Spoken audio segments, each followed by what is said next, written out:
Dobra večer. Preko središnje Hrvatske prije podne se premjestio oblačni sustav iz kojeg je u manje od 3 sata ponegdje palo i 15 litara kiše po četvornome metru. A zatim je sredinom dana i poslije podne i u istočnoj Hrvatskoj mjestimice bilo kiše i grmljavine.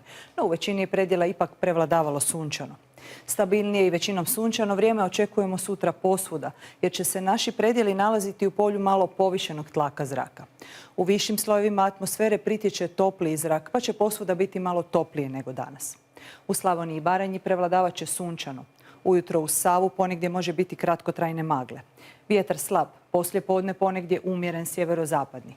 Temperatura ujutro od 15 do 18, danju od 27 do 29 stupnjeva. Sunčano će biti i u središnjim predjelima uz većinom slab vjetar.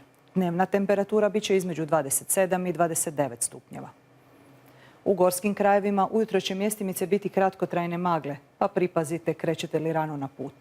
Danju djelomice sunčano, ali ne i posve stabilno, pa postoji mala mogućnost za kratkotrajan pljusak, većinom poslije podne. Na sjevernom Jadranu sunčano, uz slab sjeverozapadni i zapadni vjetar. Temperatura zraka bit će malo više od današnje. U Dalmaciji vrijeme nalik današnjem, sunčano te vrlo toplo i vruće.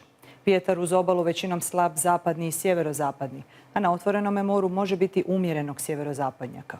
Uz malo do umjereno valovito more i dobru vidljivost, uvjeti za plovidbu bit će dobri. Temperatura mora većinom je od 22 do 24 stupnja. I na jugu sutra sunčano i vruće uz jutarnju temperaturu između 19 i 22, a dnevno od 30 do 32 stupnja. Vjetar će i ovdje biti slab, na otvorenome umjeren sjeverozapadni i zapadni, a more malo do umjereno valovito, temperatura od 22 do 25 stupnjeva. I u nedjelju će u unutrašnjosti još biti pretežno sunčano te vrlo toplo, ponegdje i vruće. Mogućnost za lokalne pljuskove najveća je poslijepodne u Gorju i najzapadnijim predjelima. U ponedjeljak u početku sunčano i vrlo toplo. U drugom dijelu dana bit će sve oblačnije, a prema večeri već ponegdje na zapadu može biti pljuskova koji će češći i obilniji biti u noći na utorak i tijekom utorka, kad će i malo osvježiti. Na Jadranu će u nedjelju prevladavati sunčano i vruće.